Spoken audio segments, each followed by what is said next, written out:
Hi, it's Dennis Lange. I'm the Provincial Pulse and Soybean Specialist with Manitoba Agriculture.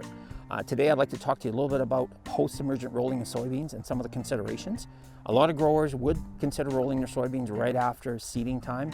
A lot of times that works pretty good. The only problem is on some years when it's a little on the drier side, that soil becomes very fine and powdery and more subject to erosion. So if a grower is looking at post-emergent rolling, a few things to kind of keep in mind. Number one, the soybean should be at least first trifoliate stage.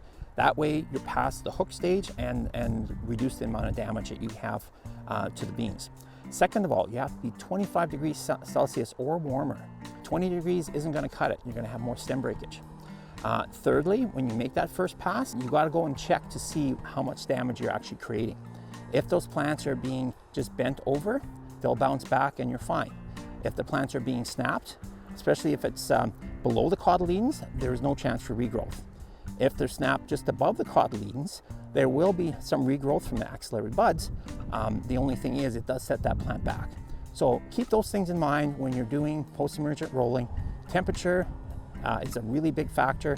The other thing to consider is if your field is very flat when you're rolling, if you're going ground that has been put in with a planter, sometimes those beans even, it's more difficult to get those beans to bend.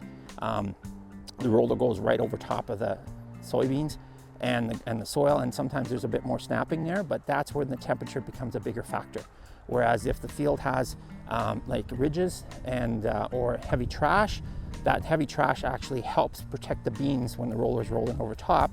So in some instances, you might not even notice much of any bending back on a really warm day.